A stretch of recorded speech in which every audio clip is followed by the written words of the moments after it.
Okay, so we are now live. Hello, hello. Can you welcome back, everybody? I can't believe it's December, Heidi. Oh my December goodness. 2nd, and we are already there, the end of 2021, and the Marketing Mindset Mastery Re- broadcast. yes, our podcast will still continue into 2022. We're still using these YouTube channels for it. We'll probably be posting it on other platforms after the show.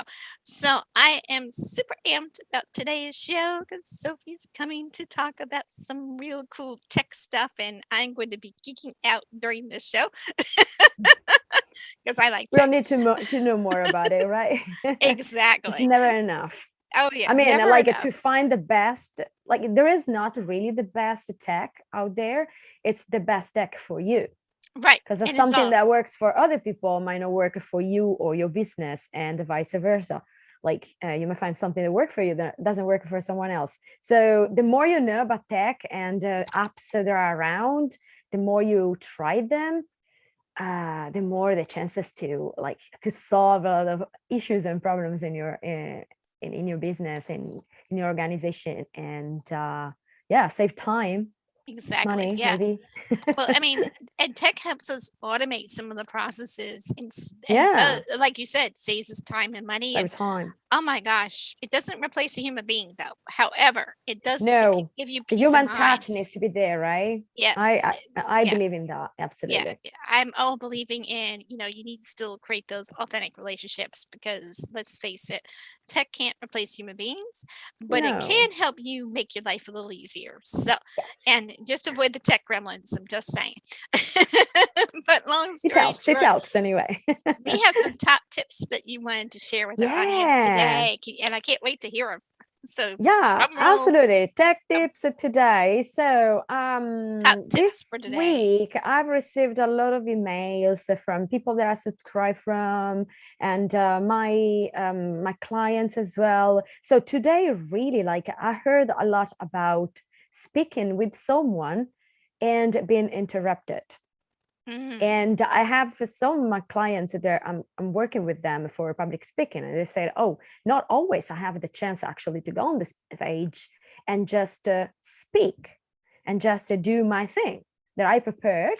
But there are people that really enter in this speaking thing and make questions and say other things, and it seems like a lot of them say, "Oh, it's like being attacked. yeah. I'm not able to speak freely and say my thing." So today I have three top secrets how not to get interrupted when you're speaking. And Cool. you might want to try it in your family, for example, right? Just try it among your friends. Apply the tips in your small environment where you have actually people around you that are not really mean or hard on you. Like it Supportive. could be, or challenging. Let's say challenging, like it could be in a working environment because it's more challenging. So try these tips first. You want to get really familiar with them before. So try it home, try it with your friends and see how it goes. So you have time to get better at it when you really need it. So these three tips, let's go into it. So how not to get interrupted when you're speaking. First of all, as we say all the times, just get prepared. You know yourself. You need to know, you need to be the expert. You need to know the stuff you're talking about. So that's important. That on the side. Number one, you need to set an intention for the meeting or for the speech. It's important that you get clear on that, and the people that is listening to you or working with you in that meeting know what the topic is and what the intention of the meeting is. You want to leave that meeting with that thing done. The intention is being solved. So number one, set the intention, really, really important. Number two, when you are speaking to someone and they say something, listen. Listen to them. Not really listen, oh, yeah, yeah. No, really actively listen to what they're saying, because it's really, really important. What most of the times are attacked when we speak is because we are not giving those people attention. So if you're speaking to someone, acknowledge them, listen to them, make questions and make them feel that you are listening to what they're saying, even if you don't agree with them. That's the best thing you can do, is create a connection with your listener. And what better than that, than actively listening and letting them know that you, even if you don't agree, you know where they're coming from. This makes that connection that you need, so that they don't interrupt you. They will respect you. You respect them, they will respect you. So number 3 is, once you speak, project your voice. You need to be bold. You need to be confident. Once you start, you need to be like a train. If you're confident, if you are bold, if you project your voice, nobody will ever interrupt you, because you cannot stop a train that is going with a high speed.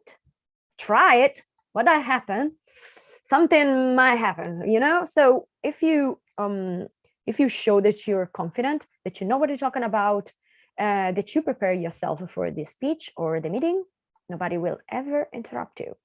And you might just say at the end of the speech, or you might say at the beginning, actually, there will be questions and answers at the end of the speech, at the end of my presentation. Please write them down, so I will answer them at the end. So they don't have the excuse. But if they interrupt you, you can bring them to the end or answer them on the spot if it's something you are talking about in that moment. But anyway, when you're speaking, project your voice, be bold and be confident with your tone of voice. And if you want to know more about projecting the voice, please reach out, info@bettervoicenow.com, and we can have a talk about that and see how you're getting along with projecting your voice and see what can be done.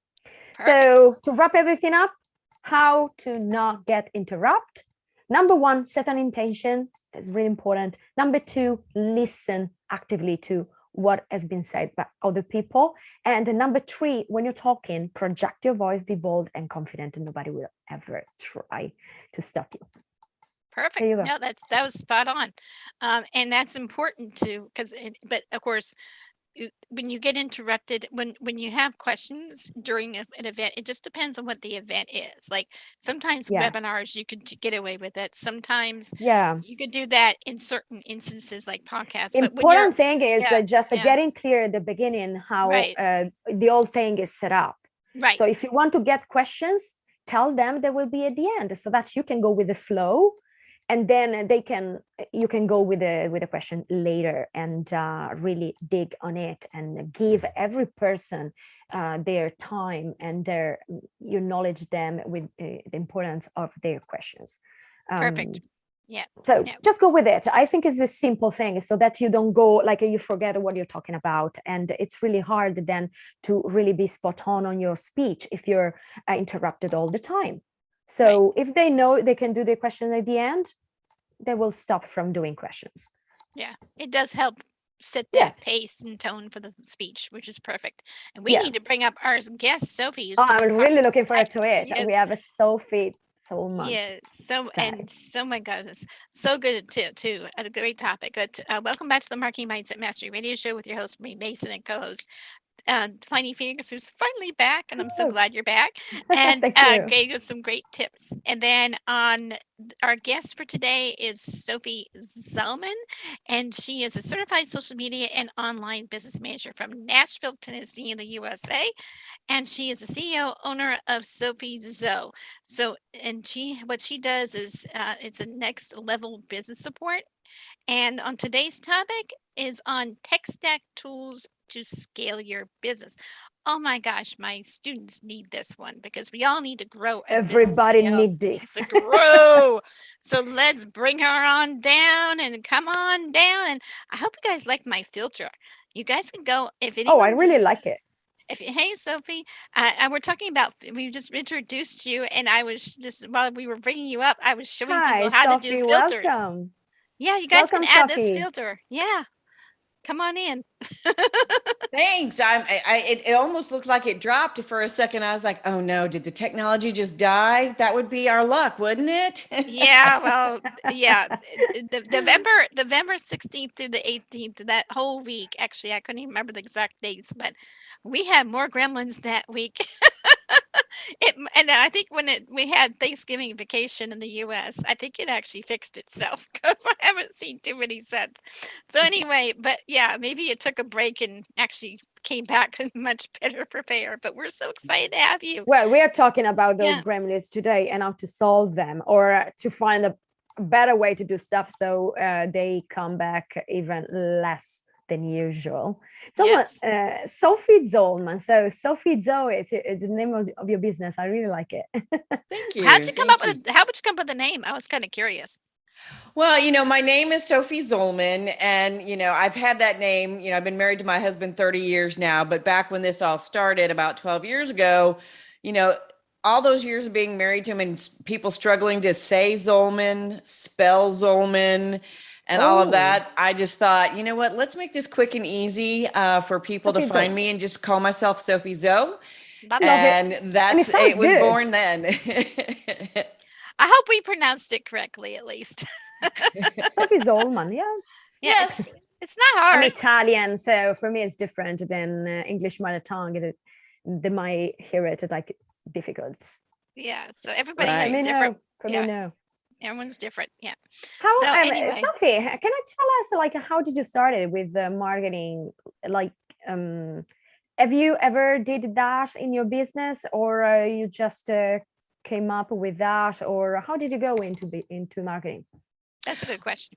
Well, after I launched myself, I came from working from home for a gentleman who did e-commerce 20 years Mm. ago now.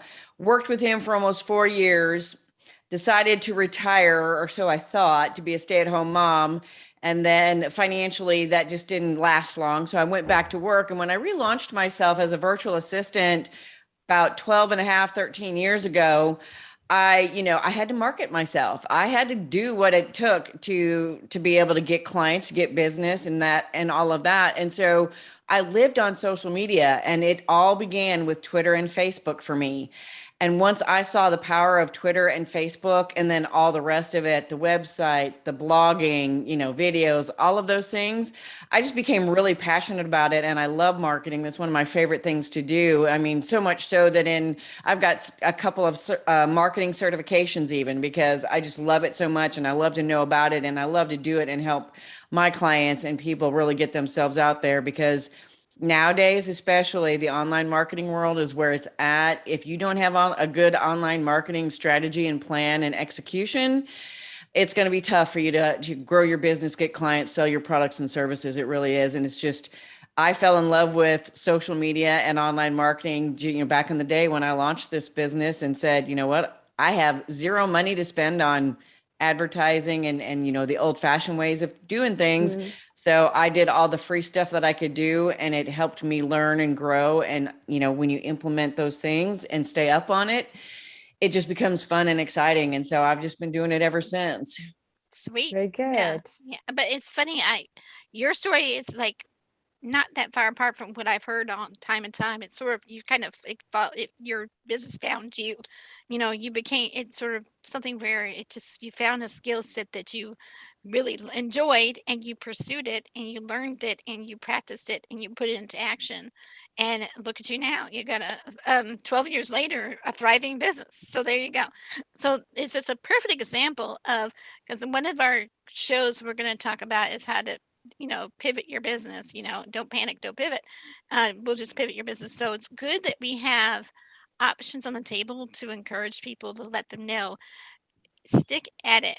Because one of the things about marketing is it's not a one and done thing. In order to grow your business, which is one of the reasons we're going to talk about it today, to grow and scale your business with using tech. But the way we grow our business is you have to be consistent at marketing. I mean, Yeah, wouldn't you agree? it's not a sprint, it's a marathon, Yeah. right? Good. Absolutely. Yeah.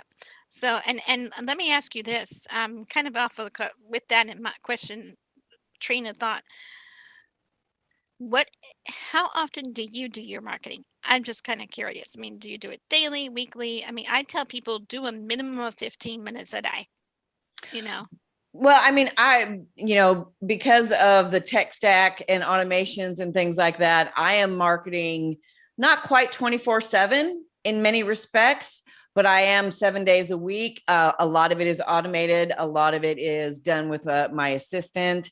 And then me personally, I'm on social media or doing something with my online marketing at least 2 to 3 times a day. Sometimes it's a 15-minute stretch, and sometimes I will joyfully and knowingly get deeply involved in it for more than that, because I do love it so much. Because especially where social media is concerned, the personal networking just can't be beat. I mean, yes, you get your content out there through the tools, the tech, the automations, and a virtual assistant, but the interaction, the true networking side of it, some of that can be done by a virtual assistant, but you still have to be yourself and get on there and do your thing. And so, I'm on there 7 days a week still to this day. Sometimes it still kills my husband, and he's like, will you get off that damn computer? And I'm like, no. That sounds like a familiar complaint.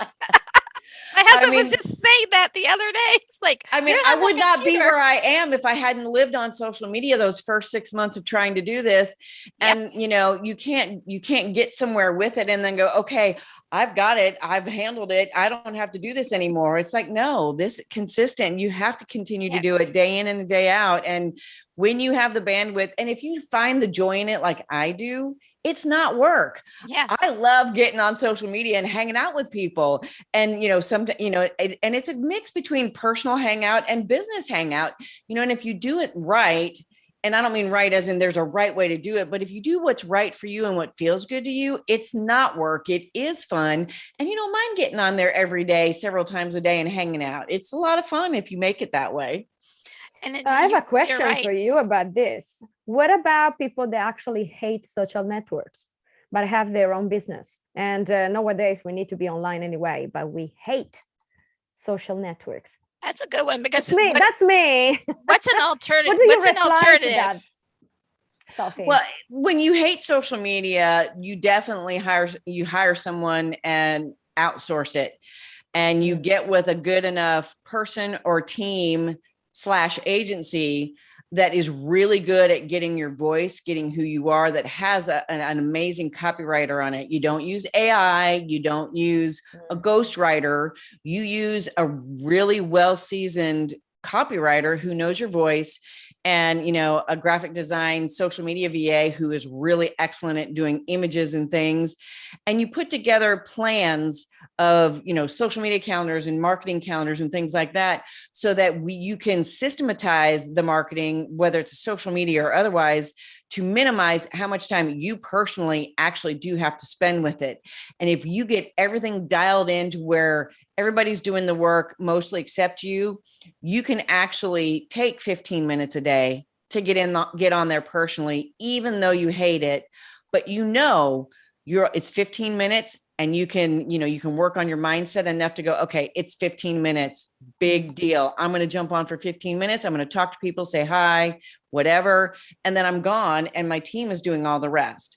That is really the best way for those people who hate it, to outsource everything, but to do it in the right way, so that they literally only have to go on 15 minutes a day and say hi and chat and things like that. They don't have to do a whole lot of it themselves. So they minimize their time, which they can stay happy about it, and adjust that mindset of hating social media, and just say, well, hey, it's temporary. I don't have to live on it like Sophie does. Yeah, and I live on it too, so I get that. But then I'm a social bug. But here's the thing, because you guys like marketing, you're marketing experts. But I think about me, like I'm a coach. I used to like some marketing, but then I've seen how much I need to know and how much you needed to get involved in terms of time when you are just a small business, and it's really hard, and then you like it even less. Well, here's the thing. Look at it this way. I'm going to give you all a mental shift, and maybe Sophie can vouch for this or not. But when you're going on social media, it's more of you're trying just to connect with your ideal people that you want to build a relationship with. I go with it is I'm building friendships, and I don't meet. I mean, they might be strangers when you first talk, but by the time I finish chatting with them and they're scheduling a call with me because they connected with me. And the key thing is Mm. build a connection, build a bridge between you and them. Find a common interest, a common ground, even if it's not business related, because they want to know you're a human being, right? Am I off the mark or am I on the mark, Sophie? No, So you're dead on. Yes, they need to know you're a yeah. human being, and it's not like, in the early days, well, my early days on social media about 12 years ago. Back then everybody was like posting, when they worked out, when they took a shower, when they went to bed, what meals Oh they were gosh, yeah. eating, and That it drove was me crazy. that was really crazy. Thankfully, it has evolved quite a bit since then. And so only foodies are posting about their meals or chefs are posting about their food. It's not everybody going, "Oh, look at my bowl of cereal for breakfast. Isn't that amazing?" And you're like, Why is that but amazing? Anyway, yeah, it's like, why is that amazing? I don't care what you're eating for breakfast. I really don't. But yeah, I mean, even a small business that can't, that can't invest in like an agency or a huge team of marketing people, they can get some temporary help, like to set up automations and things like that. They can get something a lot of people don't think of, and I even was able to make this suggestion to a gentleman in England. I had a sales call with him, and we had met previously on a mastermind call, and I mean, he was on there. He's like, "I'm pretty sure I can't afford you, Sophie, but what can I do?" And I said, "You're in England." I said, "I don't know how it is there, but do your universities have internship offerings? If you have colleges and universities and schools, even trade schools, depending upon how it is in the different areas of the world, interns are inexpensive ways, sometimes free ways to be able to get the support you need to run your marketing, especially if they're in college, getting a marketing degree with digital marketing Mm. as a part of that. There's interns. And then, and overseas, people get a bad rap in some places and great rap in others. It's a little bit harder to find that right overseas VA digital marketer kind of a person, but they do exist. And if you are persistent and just keep trying and don't give up, because I know a bad experience can, ruin it for you. You never, "Oh, I had a bad VA. I never want to hire one again." It's like, well, then you really don't want to grow your business because you can't do it by yourself. You have to have help, whether that's tech and automations and people or, whatever, but you've got to make it work. And if you just keep plugging away and find those key people that will be affordable, but still good and handle things for you. Definitely. But it is thinking about it as a conversation, making friends, connecting and building rapport, as opposed to I'm getting on social media to market myself, to sell myself, because you really do have to build the relationships and the connections first before you start plugging anything, inviting them to sales calls or, your products and services. It really is about going on there and friending people, connecting, building relationships, and having fun. It really yeah. is. Yeah, it's not as scary as people make it out to be, and it's not as time consuming either. I always tell my students just pick 15 minutes a day and just really just touch base with a handful of people. It doesn't have to be an overwhelming number. You have to find that number of people you want to connect with and find what that your comfort level is with and work with that and then eventually build on that. But you're right, there's several platforms that have internships, both paid and unpaid, and most of them are fairly reasonable. So definitely go and check online to see about which internship program is available for you. Contact your local universities and also high schools even, and see if there's somebody who has an internship program that will be willing to work for you for free or a very reasonable fee. So just those are great tips. But I want to ask you about this question because we're going to go diving into the topic now, which is your favorite topic. And I was telling Pliny that I would be geeking out because I love tech. And I'm geek out over tech, even though I'm not like a tech expert by any means. But I did want to ask this question for in case people are not familiar with the term. But what is a tech stack? Just so we're clear on what that definition is. Sure. Yeah. A tech stack, which you usually hear in the what I call the IT world. My son and my husband are IT engineers, and they've been talking tech stacks forever. And it's finally filtered down into the business world because no one really knew what it's called. But a tech stack is all the technology you use to run your business. And I mean the hardware, the software, and the apps. It's not just one thing or another. It is your MacBook. If you have a MacBook, it's the monitor that you see me on. It's your cell phone. And then it's the apps and software and tools that you use to make your business run. So, and it can be physical tech, like it's physical technology, and it's online cloud technology. All of those things are considered your tech stack. The different pieces of your business that are technology related, whether it be hardware, software, or apps that help you run your business, automate it, systematize it, etc. Oh, that's brilliant because I didn't even Super realize clear. what I didn't even realize that was a definition. I was thinking tech stack was geeking out over software. So there you go. I'm glad you It's clarified that for us. everything we use. Fantastic. Yeah, But and let's lead. let's get dive in because we have a lot of questions for Sophie. But there are a lot of things we can do to communicate with our audience, and some of them are PM tools, CRM tools, tech for social media management. So, can you tell us like your favorite softwares or apps that you use on your business, and if they work both for small businesses or someone is scaling maybe? Sure. Sure. I mean, everybody needs a website. And I know there are plenty of people out there say, oh, you don't need a website. You just need a Facebook page, or you just need that. Even if it's a one pager about you and your business, you need a website because search engines are looking for websites as much as everything else.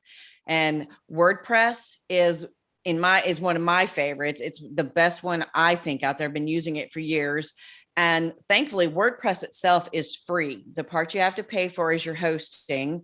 And you can pay for fancier themes that design it, that make it look good. But there are free ones out there too. So WordPress is one of those tools you can start with and grow with. And you can potentially, and you can very much stay with it the entire length of your business time, from Cool. starting all the way up to the 7-figure level if you get there. Usually it is something that grows with you no matter what you're doing. The only time WordPress may become unusable for a business is if they are in e-commerce and they have lots of products. Building out a shopping cart is really, really hard to do on something just like WordPress. You would want something like Shopify. That is right now, that is the number one e-commerce website builder out there that most people are using. And it's the one to go to when you're doing e-commerce. But when you're doing coaching, consulting, digital products, even, you can use WordPress and other tools like it to do that too. You also need, a CRM, and CRM had that acronym has actually started to evolve in definition as well. CRM is customer relation management, and that used to just mean your email list inside of something like a Constant Contact, an Aweber, an Active Campaign, where you generated leads, you had automated emails going out to them, you put your newsletter in there, things like that. And I think in that respect, I'm old school, and that's what a CRM means to me. That's your Yep. MailChimps, your Active Campaigns, your Awebers, your Constant Contacts, ConvertKit. Now, and even like ConvertKit is more than a CRM, in my opinion. Infusionsoft is more than a CRM, in my opinion, too, because you have the option of having a shopping cart to sell your stuff through that. It's not just the contact customer relationship management. And then there are some people that consider things like Kajabi and Kartra, and even like Dubsado and 17 hats and things like that. They're starting to call those CRMs, and but they're a really deep extended version of a CRM. And they're usually for the bigger business, the one that's gained some revenue and grown the business. For starters, you can start simple with Active Campaign, and some of those. And Active Campaign is my favorite. I was back and forth between MailChimp and Infusionsoft for many, many years. And I just have found as they've tried to grow and change and update, they really haven't done a great job of it. And Active Campaign, I mean, it's not perfect. No tool is perfect, but Active Campaign is my go-to now. And it does everything but like the shopping cart and things like that. It can even on the upper levels do text messaging if you want to get into text message marketing.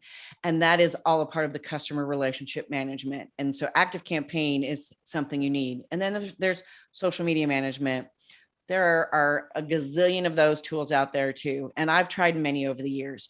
For the business person who is small and on a budget, Buffer is a really good one. It has a free version, and it's a free version that's pretty robust compared to most others that have a free version. And most others only have a free trial, not a free version that you can use ongoing, and you can scale with it. Now, it does get expensive when you want to get deep down into analytics and being able to schedule a lot of things at once. But my newest, latest, and greatest favorite is called Sendable. And it not only is a place where you can schedule your posts and put your own content in it, it helps you curate content. You can put together feeds to pull other posts from, other content from, and it does have analytics built into it, a fairly robust analytics system.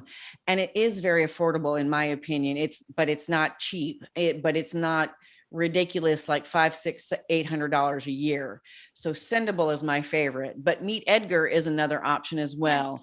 And there's tons more out there. So that's where in the marketing levels, those are a lot of my marketing tech stacks that I like. No, that's great. That's Well, cool. for our marketing mindset mastery shop, we actually have merchandise. We use Woocommerce, which is another one similar to what you were saying. So you just have to find the one that's best suited for you and your business. And it also depends. You had a good point. It depends on what your business needs are, because your business might need something different. So you had to find out the best software and apps that can help you support your business. So that was a very, very great point. And I keep telling people you have to kind of know what those needs are first before you go shopping around just for any software, Absolutely. because you can spend a lot of money on software, as I found out. Oh, Well, yes, and you better can. do all the trials first if you have to spend, because you have to figure it out, know if the software is good, but it's more if the software is good for you and your business. Right. Absolutely. So they might all work or none of them might work. So it really depends on what you need. So Sophie, about that, like, do you have any suggestion, like, what's the best way to understand what you need? Not really like this software or the app, but really which kind of automation you need to have. Sure, like not the specific apps or technologies themselves, but even the beginning business owner, small business owner can get a lot of these tools and do a lot of these things. And CRMs, the email automation piece is one of the first and foremost things they should do. Yes, you still need your personal touch with your actual clients once you start signing clients, but everything else email wise is automatable. And very much should be. And it's, a lot of people are like, well, people, know it's a robot. It's like, yes, they do. That's the world we live in. It's okay to have some things that are robotic and generic and, but the tools have become very personalizable, if that's a word. You can customize it basically. You can do there are the tools, even the less expensive tools have learned that they have to make it look really good without hitting the spam filters too, because that's where we're going right now too, is these tools they're fighting the email providers and everything for the spam rules. Tell me about laws. it. And I can relate. And so, you've got, that's the biggest thing where it comes as you've got to stay up on what the spam rules are. And, a lot of the CRMs now have built-in pieces of it that tell you where you rate on the spam scale and how likely it is to go into someone's junk folder. And there are tools out there to clean your list, because, I don't know about you. I have my personal email address. I have my business email address. And then I, like many others, have my junk email address where if I don't want to get all those newsletters and things and the marketing materials from something I buy or sign up for, that's the email address I use. And the tech has gotten so good out there. There are tools that you can run your list through and it'll tell you these are deliverable. These are really good email addresses. These we're not sure about. These bounced, so you need to get rid of them. And these are what they call spam traps. It's like a Yahoo account or it's usually it's like a Yahoo account and even sometimes AOL.com for those people who still have those email accounts. The technology has figured out that those are the accounts they're using to be able to avoid all the junk mail they're getting and all the follow-up marketing. So they don't have to spend time unsubscribing and all that. And then you can really keep your list clean too. And there's automations inside of these CRM tools that help you do that as well. And that's where you get the most out of a CRM. And that is one of the biggest things to do. And then automating your social media. That is the second thing you got to do. No matter what tool it is, you need to automate the content output, because that does free you up to be that person, that human being, to interact, connect, and have fun. So those are definitely the two areas that even the startup business owners need to do. They need to automate the email piece of things and the social media side of things to make that piece of it, because that's where most of their marketing is going to start anyway, is with a CRM and social media. Then when they grow and get bigger, they can branch out into sales funnels and Facebook ads and video marketing and podcasting and all of those things. You can build up to those things once you start with the basics of a CRM and social media management. Perfect. Oh, that's absolutely clear. Because a lot of people, I think, get really stuck on all the information that comes around you online, and you think that you need everything. But so it's really nice that you got clear on that, so that they know you can scale. And there are things that a small business needs, and there are certain things when you scale and you have a big thing. So 2 questions came from that last piece, which was, which tools can you use to clean up your list that you recommend? And then the other one is, could you talk a little bit about the sales funnels? Because I've had clients even ask me, what's a sales funnel, or students. So so just for definition and clarity's sakes, would you be able to There is do a lot that of confusion about that too, right? Yes, there is. Marketing is a mystery for some people. I'm just saying. No, you're absolutely right. And there are tons of apps and tools out there for cleaning your list. And I am a little trick for everybody that I didn't even think of that's really smart is there is a app store, so to speak, called AppSumo, AppSumo. Oh yeah, I know it. Love that. You can get so many apps and tools that all these people talk about for deals. I mean, for cheap, and most of them are really good things. I mean, I've had a few bad eggs on there, but the cool thing about it is they give you 30 to 60 days to say, oh, I don't like this, and you get your money back. They really do have a satisfaction guarantee. But I use it's called Listvalidation.com. That is a tool that I got from AppSumo that I can run and the deal was like, I don't know, 40 or $50. And I have I started with a million email address availability to be able to run up to 1 million through it. Wow. For that fee. And it's so much that I've run several clients lists through it, and I'm still in over 900,000 left to use. And I've had it for quite some time now. So it's called emaillistvalidation.com. Okay. I don't know what it is full price, but I know on AppSumo it may even still be on AppSumo as a deal.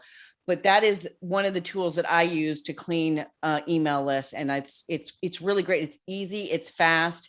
And it is fabulous for cleaning lists. And if you get the deal that I got, unless you're like a Tony Robbins, who probably has close to more millions on their list, you will be able to clean your list again and again. List. Yes. I'll definitely promote the AppSumo link. But yeah, I'm actually one of I've actually had once AppSumo, but I thought it was only to clean my list on the followers of Instagram. Well, AppSumo actually has great software deals. They have both That's fair. lifetime Ooh. options, and then they have some that are just like for sale at the time. They even you can even upload your courses. So if you want to go and sell your courses on that, you could do it there. Though usually you'll end up giving people a discount. So if you're doing like a pilot program, it's a good place to go and test out. So it's not only a good platform for you to purchase from, it's also a good platform for you to try and sell some of your steals on. So just something to sit there and say that I wanted to promote as well, because I geek out over I was geeking out over Black Friday deals. Let's put it this way, this weekend.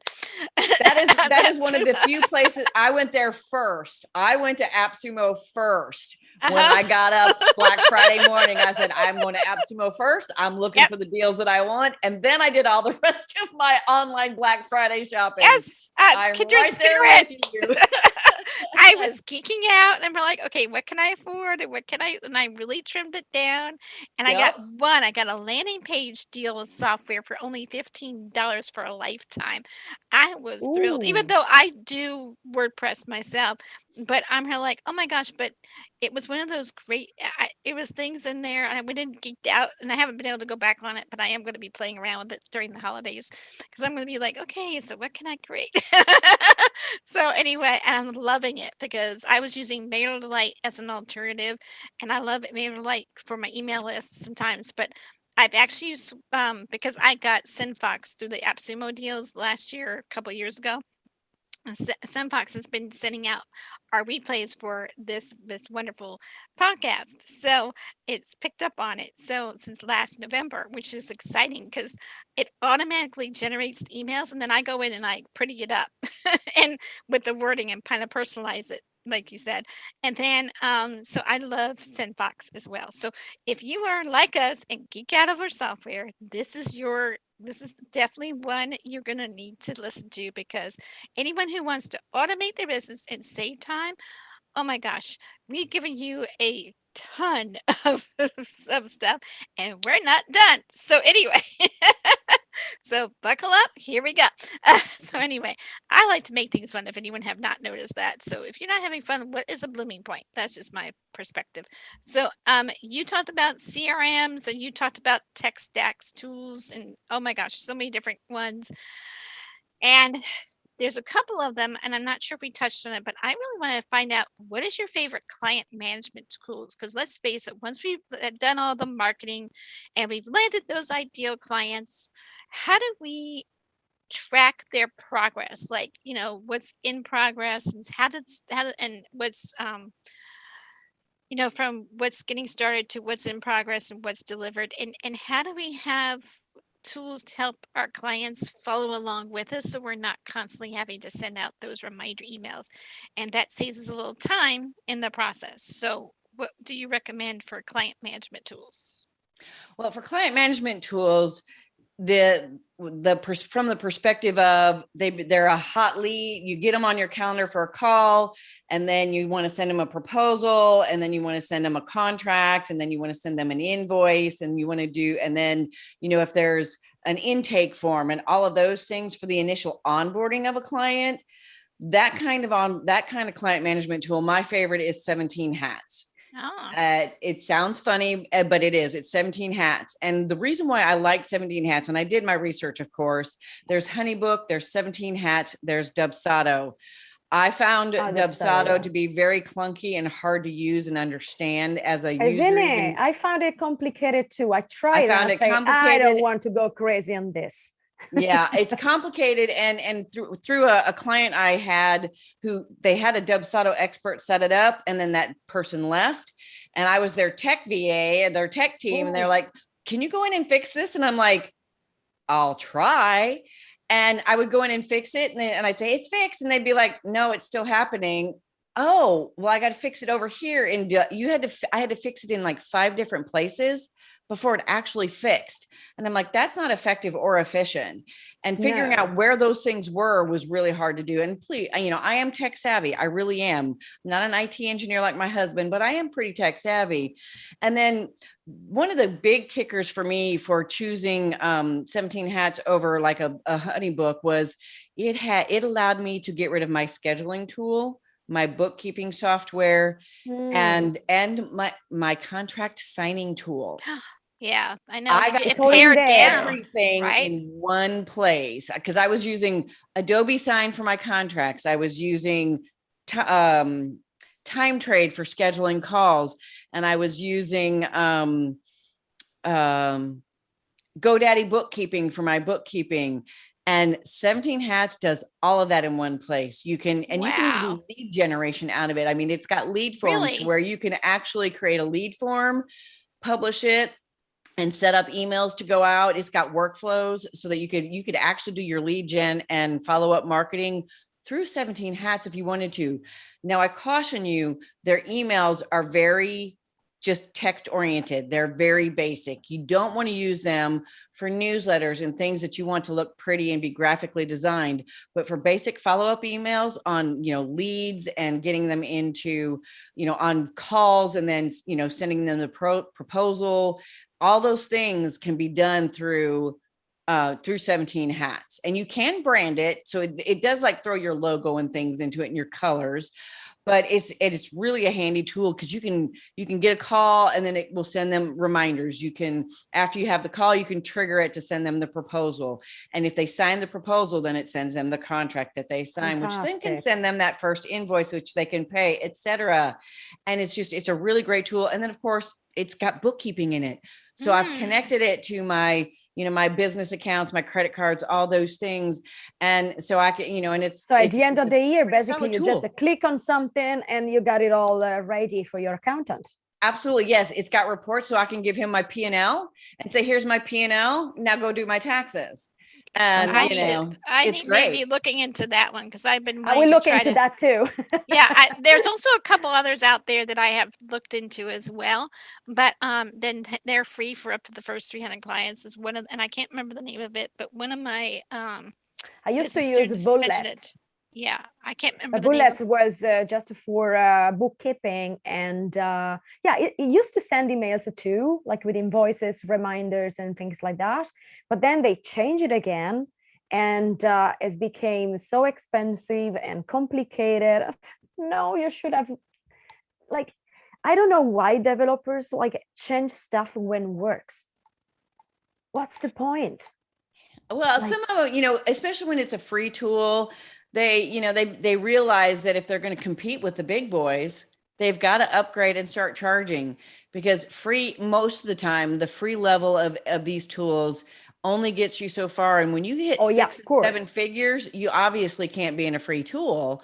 And that's where you get to the more, but they've also realized that they've got to be able to compete with the big boys because people are seeing them more so than the free ones. And, they're like, well, it's free and it's, free for a while, but I'm going to have to upgrade at some point anyway. And they don't want to have to go through the hassle of moving from one tool to another. So a lot of those developers that provide free tools end up having to expand, having to start charging, because they have to compete with those guys or they lose business the minute the free version is not Yeah. enough. Yeah, but I think that all of us like don't mind to invest in tools Right. if they work well with yourself. But it Exactly. didn't happen with this one for me. Like it got worse in terms of how it was organized and everything. From a simple tool, it became so complicated that I'm not paying for the time that I'm wasting. Right. Right. No, If that you know makes what I sense. mean. And that's a I good think point. that at the end of the day, you needed to save time with all these things and no spending more.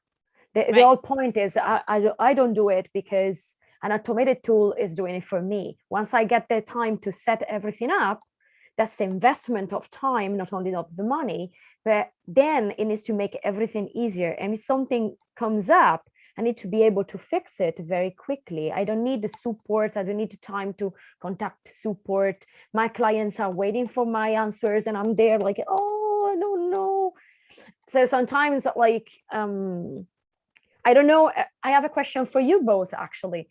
Do you find like your clients, for example, sometimes protesting for tools that they're using because they are not actually helping the time? You in want to start terms with of the time. start, Sophie? So, what was the question? I didn't quite understand the question. If you have like your clients saying something about the time that they waste using the tools. In other words, are they don't find they're not having an easy user-friendly experience with Yeah. it. So, Sure. Okay. yeah, Yeah. Well, for my client, if they're using the tools themselves and they don't find it saving them time, it's usually one of two reasons. They don't really know how to use it and they don't like using it. So they're doing what they can. The other thing is it's possibly something they shouldn't even be doing anyway, that they need to delegate to a virtual assistant or a tech VA or something, because tools save time, but they're meant to save time in the respect that somebody else is going to manage them after, you get them, you set them up and you run them, and then you have somebody behind the scenes managing them. Because you're right, if the tool breaks or if something goes wrong and you got to take time to go fix it, it isn't time efficient for you. Because I mean, yes, you can generally set things up and let them run, but tech is tech. It's going to break, it's going to Exactly. have issues. And Yeah, right. exactly. you really got to have someone, a tech VA or something like that, to just say, hey, Jane, my da da da tool isn't working right. Can you please go look at it? Because they're the ones that need to be trying to fix it. And if they can't fix it, they're the ones that should be on support, getting Right. support's help to fix it, not you, the business owner. And that's even, in the early days, you do got to kind of suffer through that. But the minute you can hire a VA for even, 10, maybe 15 hours a month, do it, because it will be so well, you will have a return on your investment pretty quickly, because it frees you up to really do what you need to do to get more business, to more than cover the expense of that VA who's going to take care of all those tech headaches for you. Right. That's a Yeah, good that point. you actually answer another question that I had. When is the moment to actually time up with a VA or ask for help? And that's when the situations that she just outlined, Sophie just outlined, was perfect. Like, Fantastic, Sophie. yeah, Thank you. yeah. So that's My great. pleasure. But my suggestion is when you onboard a client, let them know what your tools are up front when you're doing the onboarding call with them. And then if you walk them through the process, and then that way it will help alleviate some of that tech stress so that they know what it is to expect. And that way they know how to track your progress. And that way, if they do run into a snag, it's a lot less snags because they're spending less time trying to figure out the software because it's just like when I hire a member from my team. I do a training session with them. I said, "This is what it is this is the tools we use. This is how to set you up. This is how we use it, and this is how we operate with it." And then if you walk them through that process, it does eliminate some of that, you know, not having the tech savviness on using your software. So that's just my tip for you, is for anyone listening, because let's face it, not everybody is going to know all the same, use the same tech. So, but it's good that was a good question. So one of the things I'm going to tell you is one of our guests on the show is Leticia Thaddeson, and she talked about saving time by automating your business using Jasabo. I know that's not one you all recommended on today's show, but it does help when it comes to like those proposals, and it saves time getting all you it's good whatever tool you decide to use. It's good to have all, even Honeybook is decent enough because it keeps all your stuff in one place. And Yep. even things like Notion is free where you can store all your documents in one place. So find out what works for you, and really learn whatever tool it is you get. I mean, Lanisha went on to get certified by Disabo, so I call her the Disabo queen. But anyway, but long story short, check her out. She was November 11th guest, and I'm saying that because that's just an example. That's just one tool. And Sophie gave us a huge amount of tools, and that are really very useful. And I'm definitely checking out 17 Hats. Just saying. So anyway, that sounds like I need it all encompassing Well, we one. suggested to check out all the tools that Sophie just mentioned Yeah, in the episode, because I you think there never is know. everything you need to from every to run your business from every aspect. Yep, that's true. And I'm going to add one more tool to the toolbox. Sanity Desk actually is free for up to the first 250 clients, and you can have access to everything on their thing. And they're actually You can also get the paid version after that. But I'm here like for the people who are just getting starting and rolling, that's a great tool. However, any tool you use, you're going to have a learning curve time to learn how to use it properly. Wouldn't you all agree? Yeah. Yeah, Yes, definitely. There's a absolutely. learning curve, whether you're doing it and you're, anybody you hire to do it. And when it comes to outsourcing, who's doing all of the work, one thing you want to do is, Marie had a great idea of, having a training session. Well, I say take it one step further, document that training into SOPs, standard operating procedures, and have everything the company does, the tools they use, et cetera, have that all documented so that no matter who you're hiring, even if they're even slightly experienced in it, if you've got a damn good SOP system, they can come in and their first week of work can be going through all your SOPs and learning everything. And then you give them some little practice work till they get good at it. And then you go from there. Yeah. No, Absolutely. that's good. That's massive because we all use the procedures that we sat on the table to decide them, or because it's just an habit. We all have them. But if you write them down, you might find where the leak is, right? Mhm. Something Yeah. is not working, and you might need a tool in there to get everything better. That was a spot on tip, Right. Sophie. And we actually had shows which talked a little bit about standing order procedures recently, and so definitely go check out those episodes. And we have more guests coming up that will be talking about them too. In fact, I have one coming in January that's going to be talking about standing order procedures for your business and how to get things operating like a well-oiled machine. Don't we all want to do that? Save Absolutely. time, save money, but like we also said, don't forget the human aspect, and that's when and make sure when you hire people on your team, like VAs, to help you with some of the tasks, make sure that they understand your voice and that they talk in your voice when they communicate to your clients. Because that's something I've learned from experiencing some people's VAs, and they're like, "Oh my gosh, I can't believe they're not doing that." Sounds like you have a guest trying to come into the house, Sophie. Am I hearing a doorbell? You are hearing a doorbell. If you don't mind, I will go. That's my husband's piano teacher. I'll be right back. Oh yes, no worries. We'll help hold the fort for a moment. Go for it. Okay. I'll be So right yeah, back. yeah, no worries. Absolutely. So, oh my gosh, did we drink from a fire hose today? And Tanya, do you have a favorite? While we're waiting for Sophie to come back, and we're gonna get ready to close the show because we're gonna have one of her offers. But what kind of tools do you like using for your business? There is a one that I really love that I discovered last year. There is a tool to automate different apps together to talk to each other. Is a Zapier. Oh, I've heard of that. And then Zapier. Zapier.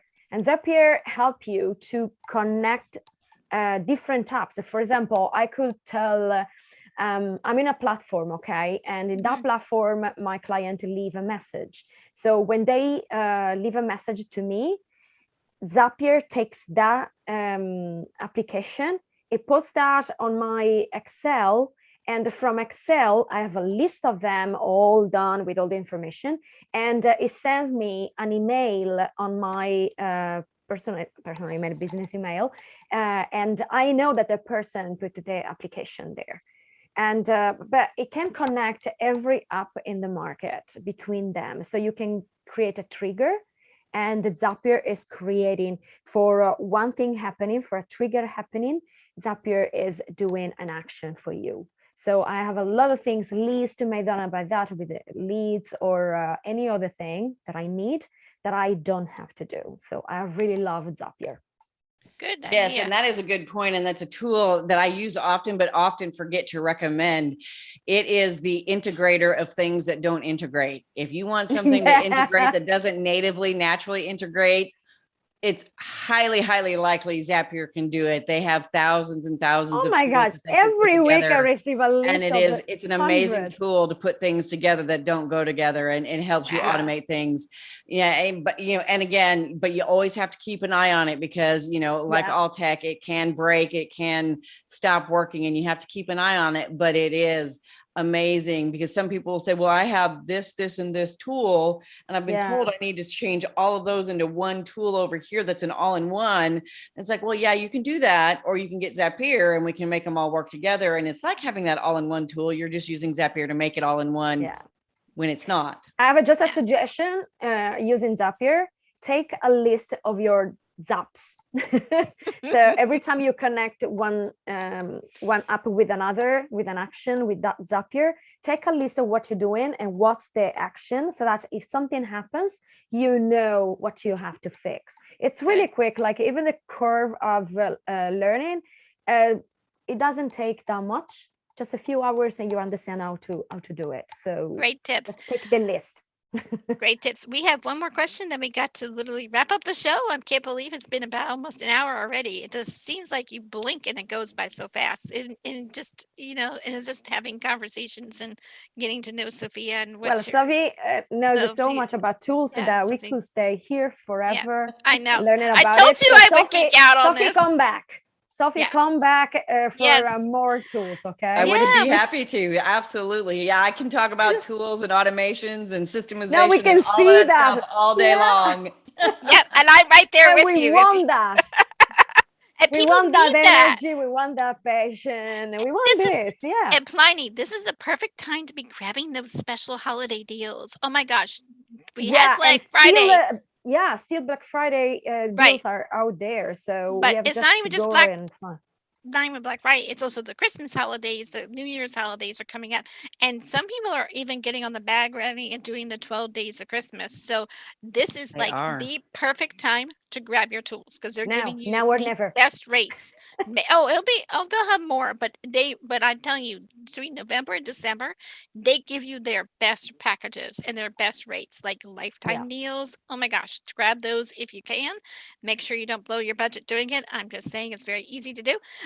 Shopping. Yeah. So anyway, long story short, the last question I have before we jump into the conclusion part is what is a good software where you can, like, I have some people that are clients and some people students that have their calendars like spread from here to Timbuktu. So they have several different calendars they're working from. Is there a tool that helps to automate like connecting all those Different all those calendars together. email calendar, like you have Gmail with different accounts. How can we connect all those email calendars together in one spot so that we can have one calendar to work from? That would be something I know. Do you? Everybody would love to know. Do you have one? Yes, please. Drum roll, please. Like, are you referring to like potentially like a team calendar so that everybody in the company has one calendar to see everybody's availability and things like that? Or are you talking about you personally use Both. 5 different calendars and you need to get them into one? Both. I have people who have a Teams and then they need to see it all in one spot, but they also have some are solo and they need to be able to they have too many calendars. They're juggling with too many different emails and they need to keep it all in one spot. So the goal is to streamline it all into one platform. So do you have any tips for that? Depending upon the different email accounts they have, most of the time you can use Gmail or Outlook to bring all of your email accounts. And sometimes Outlook, I don't think lets you do more than your 1 or 2 calendars. But Google, you can bring lots of calendars into it, whether they're, because the cool thing about Google, and Outlook may do this too, but Google Calendar, you can actually import a calendar based on a link from another calendar. And that's one thing that's different about it to a certain extent, is you can import calendars from other tools by using their import calendar function, because and different things like that, to where you can connect them. Google Calendar is one of the best places to go to have have multiple calendars in one place, to have a team calendar, because you can use Google, you can add team members to it, build out different calendars. Like my calendar right now, my Google Calendar has my main calendar, of course, which is where all my appointments go, and the one that is connected to my scheduling tool, 17 Hats, to make sure people don't overbook. But I have learned this lovely little, and I don't know that it's a secret, and it's something I probably should have figured out a long time ago, but I just recently figured it out, is anytime you want to put things on your calendar that you, with Google, that you don't want to have block your scheduling tool, create different calendars in there, because your scheduling tool is only going to connect to the one calendar you tell it to connect to, that main calendar potentially. So I have a notes calendar where I put things on there for my team to go, do not schedule a call here because of X. We need to do this day, but it's still an open spot on my booking calendar, but my team can look at it and go, oh, we got to do this that day. Then I have a separate team calendar where we put all our off time so that I know when my team is off. And that team calendar could potentially also be used for, their availability. One tool that I would potentially recommend where you could have the team all in one place would be Asana. It's a project management tool. Yes, I know, but part of its layout is calendar based. So you could potentially use the calendar view in Asana and build out the tasks and things which are, the appointments, whatever you want to call them. And you can see everything on one calendar in Asana as well. And Asana does actually connect with other calendars. And they also have, if I remember correctly, they have some side tools, so to speak, that you can use to integrate Asana with other calendars and other things. That's another option to do that as well. But if you're all over the place with, a Google, a Yahoo, an Outlook, an AOL, the best way to do it is the POP SMTP import into like Google, because Google will let you import as many email addresses as you want, so you can put all your emails in there. But calendar wise, it's kind of hard. You kind of have to narrow it down to one tool and just use it, because it's very difficult to get all those calendars to communicate. And even if they do sync, because a lot, like Outlook says it syncs with Google and vice versa. And I believe, AOL probably does too, but those syncing options really are difficult, don't always work really well. And sometimes they cause conflicts, like in your scheduling calendar, like your Acuity or your 17 hats. And, people can't book because it looks like it's busy, but it's not. It can get really, the tech can start conflicting with itself. And so you really need to just pick a calendar and put everything in there and get your team in there and those kinds of things, and kind of stop trying to use all the other calendar options out there, your Outlook or your AOL or your Yahoo. You really do have to solidify down to one and make it the calendar. And that's like the cool thing about Google, is you can create different calendars within that calendar and really build out a really solid calendaring system in Google itself. Yeah. Perfect. Thank you for that. I think that was something I know someone needs to hear. I know, because one of I'm the using it. I'm biggest, really happy, but you always think using tools is maybe it's too simple to be true, so I might use something else in the business. But don't Sophie, thank complicate you it. for just point that out. Yeah, It's don't okay. complicate it. And here's the thing, Yeah. that was brilliantly put, because we really do need to streamline it into one place, because otherwise, the right hand's not going to know what the left hand's doing. So your team needs to know what you're doing, and your clients need to know what you're doing and what your availability is. And and anyone who's potential clients, so you need to make sure that your calendar is part of that time management. And oh my gosh, do you need to have more courses on that? Maybe we can have you come back and talk about time management. I would be happy to. That's another one of my So, areas of expertise that There I you love to go. talk about too. We can talk, brilliant. tech, time management, systemization, organization, from soup to nuts when it comes to running a business, from all those areas. I love talking about them. It's what we do. It's what I've been doing for years. So I'm happy to come back and talk about any of those topics anytime And look you'll how have happy me. you are talking about this Yes, your thing. face just We lights need up. that. Yeah, not I because do. Yes. some We people need find it. sometimes people find that tech scary, but it's really not that scary. It's more of what Yeah. is it that you need, and then find what works best for you, and then practice and do those trials. But when you do those trials, don't forget to actually use them during the trials, so you can figure out how it works. Let's put it this way. So, Someone like a Sophie, even you, Mary, because you both work in marketing, but Sophie is more like also a VA. You guys simplify our lives, right? I right. talk like as a coach from my point of view, but you guys simplify everything. So sometimes we think it's more complicated than it is. Right. And talking to you guys, we understand that actually it's not It's that simple. bad. We need It's simple. this. Yeah, Yeah. I keep telling my students and clients, it's something. Marketing is ongoing. You have to be consistent, but it's not super scary. And you just have to just sometimes simplify the process for them, because Yeah. it's like I said, it's not difficult. So, oh my gosh, thank you so much for being here. We'll have you back and talking about time management, because oh my gosh, I'm working on it. Believe me, I got to stop staying up till 2 in the morning, but then I'm one of those people. I don't know if you can relate to this. That once I get working on a project, whatever it is, I will forget what time it is. I'm a kind of full on when I start a project. So Yeah. Especially if it's something you enjoy doing, and that's what we're supposed to be. That's why we have our businesses. We're doing what we love. So Right. yes, you get it. You get involved in it, and you're like, next thing you know, the husband's coming to get you. Are we having dinner tonight, or are you gonna just stay in here in your office all night? And be like, oh. Yeah. Gosh, yeah, let me come out. Let me wrap up here and I'll be out and we'll have dinner and we'll hang out for the 30 rest of the minutes evening later, or you might whatever. be coming. 30 minutes later, I've been known to come out or so. Actually, that's why I work in the living room right now, because it's just, well, my office is full of clutter, but I'm working on it.